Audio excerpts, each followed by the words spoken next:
ভোক্তারম যোগ্য তপসাং সর্বলোকৈ মহেশ্বরম সুহৃদং সর্বভূতানাং গান্তমাম শান্তিং গৃচ্ছতি। ভোক্তারম যোগ্য তপসাং সর্বলোকে মহেশ্বরম মানে সমস্ত যোগ্য, ভোক্তারম মানে ভোক্তা, ভোক্তারম যোগ্য তপসাং যোগ্য এবং তপস্যার ভোক্তা। ভোক্তারাম যোগ্য তপসাম সর্বলোকে মহেশ্বরম মানে সর্বলোকের ঈশ্বর, সর্বলোকের মহেশ্বর।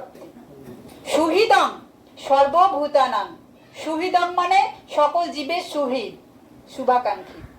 সুহৃদং সকল জীবের সুহৃদ, সুহৃদং সর্বভূতানাং সমস্ত জীবের, সর্বভূতানাং মানে সমস্ত জীবের সুহৃদ।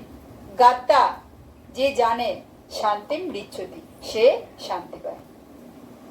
ভোক্তারাম যোগ্য তপসাং যে আমাকে সমস্ত কিছুর ভোক্তা, যোগ্য এবং তপস্যা, সমস্ত যোগ্য তপস্যার যে ভোক্তা এবং সর্বলোকের মহেশ্বর এবং সমস্ত জীবের সুহৃদ রূপে যে আমাকে জানে সেই শান্তি পায়।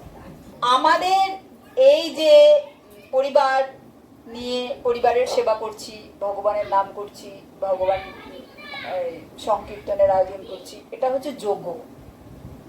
এবং পরিবারের মধ্যে যে যে আমরা ভোগ করছি যা, সেগুলো হচ্ছে ভোক্তা, কিন্তু আমরা ভোক্তা নই, ভোক্তা হচ্ছে ভগবান, ভগবত গীতায় বলছে।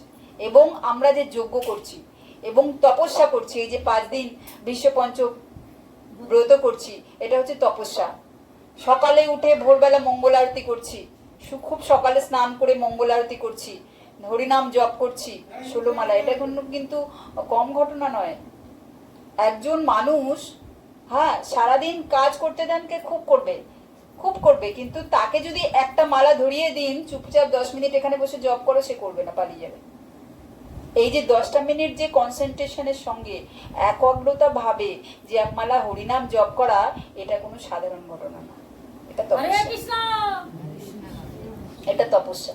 ওই যে বললাম না, চঞ্চলম হি মনোকৃষ্ণ, মন চঞ্চল, অর্জুন বলছে একে বশ করা মানে বায়ুকে বশ করা সমান। বায়ুকে বশ করা কি মানে সম্ভব? সম্ভব না। ঠিক তেমনি মনকেও বশ করা সম্ভব। তাই একটা মানুষকে খুব কাজ দেবে, পরিশ্রম, সারাদিন সে কাজ করবে, কিন্তু তাকে যদি বলেন যে একটা মালা জপ করো 10 মিনিট বসে, সে পারবে না। অর্থাৎ আমাদের বুদ্ধির সাহায্যে আমরা অনেক কিছু করতে পারি, বাড়ি করতে পারি, বিদ্যা অর্জন করতে পারি, গাড়ি করতে পারি, ব্যাংক ব্যালেন্স করতে পারি, এবং ওই ব্যাংক ব্যালেন্সে কি করে টাকা ডবল হয় তাও করতে পারি আমরা বুদ্ধির সাহায্যে। হ্যাঁ, কিন্তু এই বুদ্ধির সাহায্যে, এই সমস্ত শক্তির সাহায্যে আমরা ভক্তি করতে পারি না।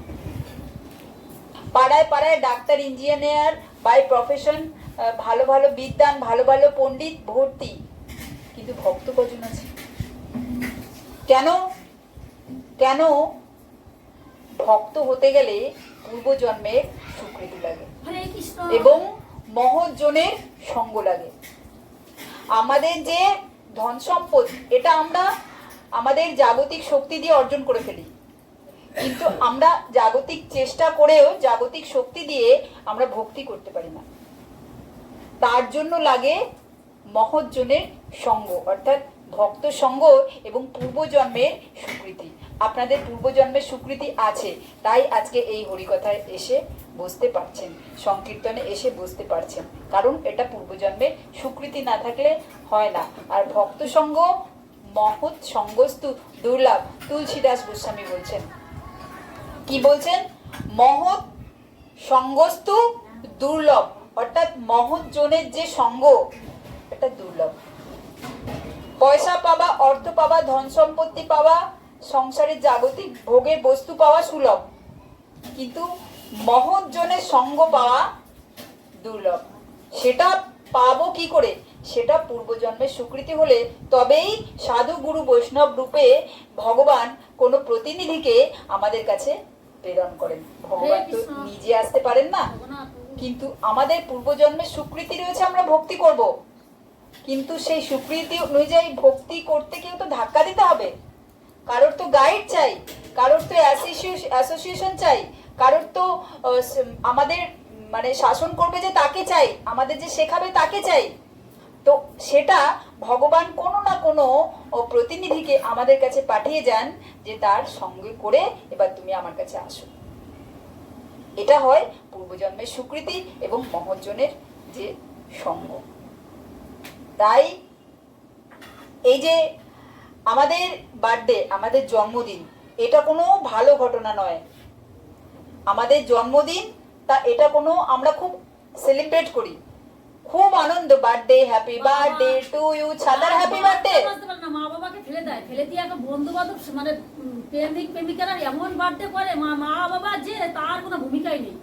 Happy birthday to you, happy birthday, শুভ জন্মদিন। বার্থডেটা ছাতার হ্যাপি, কিসের হ্যাপি বার্থডে? একটা বছর গেল মানে আমরা এক বছর মৃত্যুর দিকে এগিয়ে গেলাম, তাহলে কিসের হ্যাপি হলো?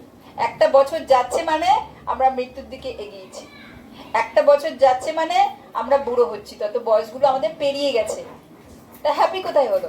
আমরা তো মৃত্যুর দিকে এগিয়ে যাচ্ছি, বয়স কমে যাচ্ছে, বয়সটা তোমাদের দিকে, হ্যাঁ আমরা মৃত্যুর দিকে এগিয়ে যাচ্ছি, হ্যাঁ আমাদের মাইনাস হয়ে যাচ্ছে। কারোর 10 বছর মরে গেছে, কারোর 20 বছর মরে গেছে, আমাদের তো ছাড়ুন অর্ধেকই মরে গেছে, আমাদের অর্ধেক মেরে গেছে, কারোর অর্ধেকের বেশি মরে গেছে, তাহলে কিসের হ্যাপি হলো বার্থডে? এদিক থেকে তো বার্থডে হ্যাপি নাই। আমাদের কত গর্ব, এটা গর্বের বিষয় নয়। কেন গর্বের বিষয় নয়? এই যে জায়গাটায় আমরা এসছি এটা কোনো গর্বের জায়গা নয়।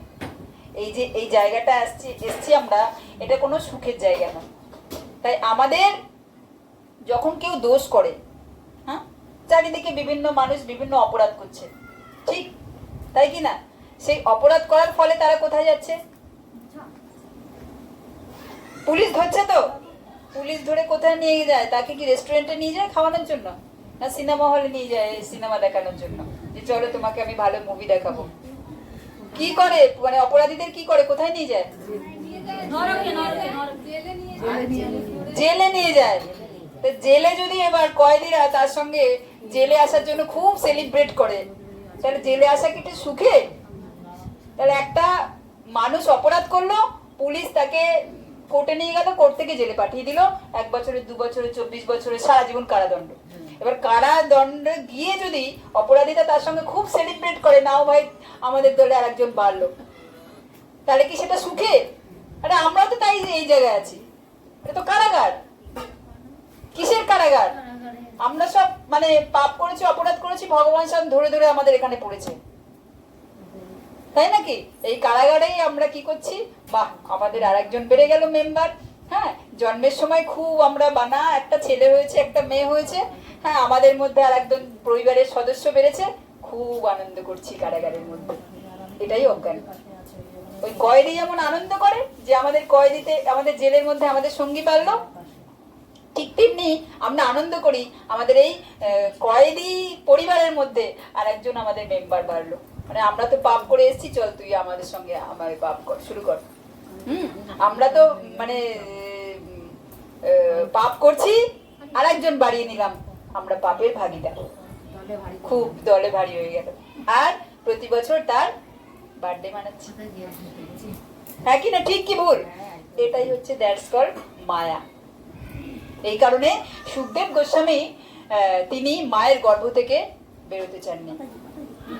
সুগুণময়ী মম মায়া দুরাত্মা, আমার মায়া আমার থেকেও শক্তিশালী, আমারই সৃষ্টি না, ভগবানের সৃষ্টি ভগবানের মতোই শক্তিশালী হবে। তো এই জন্য ভগবান বলছে দৈবীহি ঐশ গুণময়ী মম মায়া দুরাত্মা। এই যে দৈবী মানে অলৌকিক যে মায়া, দৈবী এসে গুণময়ী মম মায়া আমার মায়া দুরাত্মায়া, এটা দুরাতিক্রমণীয়, এটাকে অতিক্রম করে যায়। তো এই কারণে মায়া এত শক্তিশালী যে আমাদের ওটা ভুলিয়ে দিয়েছে, মায়ের গর্ভের ঘটনা আমাদের ভুলিয়ে দিয়েছে। এই কারণে মায়া ভুলিয়ে দিয়েছে মানে আমরা মায়াকে নিয়ে আছি আর তাকেই ভুলে গেছি। এইভাবে কষ্টে ছটপট ছটপট করতে আমরা মাতৃগর্ভে ভগবানের আরাধনা করি, ভগবান বাঁচাও বাঁচাও বাঁচাও বাঁচাও। প্রভু দর্শন দেয়, প্রভু বাঁচাও, আমি তো বাঁচাবো, কিন্তু কি করবি গিয়ে? আবার তো আসবি না প্রভু, গিয়ে নাম করো আমি এমন কর্ম করব যাতে আমাকে এখানে আর এই নরকে না আসতে হয়। এই একটাবার তুমি আমাকে, যেই অতি কষ্টে পৃথিবীর আলো দেখলাম, পৃথিবীর আলো দেখার সঙ্গে সঙ্গে আহা উহু আহা উহু কি সুন্দর নয়, ছোট বাচ্চা জমাছে। পৃথিবীর আলো দেখার সঙ্গে সঙ্গে আমরা মাতৃগর্ভে যা যা হয়েছে ভগবানকে কথা দিয়ে একদম ভুলে গেলাম। দিয়ে কিছু কিছু খেলনা, প্রথমে কিছু কিছু খেলনা, তারপরে ছোট ছোট খেলনা ট্রফি, তারপরে স্কুলের বন্ধু বান্ধব, তারপরে কলেজের বন্ধু বান্ধব, তারপরে কলেজের গার্লফ্রেন্ড বয়ফ্রেন্ড, তারপরে চাকরি অর্থ সম্পত্তি, তারপরে স্ত্রী পুত্র সন্তানাদি, তারপরে নাতি নাতনি, শেষ সারা জীবন কে ভগবান? আমি ভগবান। গুরু কে? স্ত্রী গুরু। আর ভগবান কে? পয়সা ভগবান। আর বাচ্চা কে? শালিগ্রাম বাচ্চা। শালিগ্রাম কি হবে? বাচ্চাই শালিগ্রাম। তার যদি তার স্ত্রী গুরু, অর্থকে ভগবান এবং সন্তান শালিগ্রামকে মনে করে, কার ভজন করবে? এই তো হয়ে গেল সমস্ত। গুরুও আছে ঘরে, ভগবানও আছে, মানে শালিগ্রামও আছে, তো ভজন করবে, সবই তো আছে। যাদের জন্য ভুলে বসে আছে তারা বুড়ো বয়সে যায় ছেড়ে। যার জন্য ভাই আমাদের ভজন করার সময় নেই, আমাদের গীতা পড়ার সময় নেই, এই বাচ্চা কাচ্চা স্কুল আছে, অফিস, মানে যাদের ভাই যাদের কাজ নেই খেয়ে দেয়, তারা এই মালা ঝুলি নিয়ে ঘরে। আমার অনেক কাজ, আমার অফিস আছে, বিজনেস আছে, এই সংসার আছে, সন্তান আছে, তাদের স্কুল আছে, স্বামীর হেন তেন। আর বুড়ো বয়সে ছেলের বিয়ে হয়ে যায়, মেয়ের বিয়ে হয়ে যায়, স্বামী অথবা স্ত্রী কেউ মরে যায়, বা থাকলেও হয়তো তাদের বাইরে জব হয়ে যায়। বুড়ো বয়সে হয় ডিপ্রেশন, না ওল্ড এজ আশ্রম। হ্যাঁ কি না?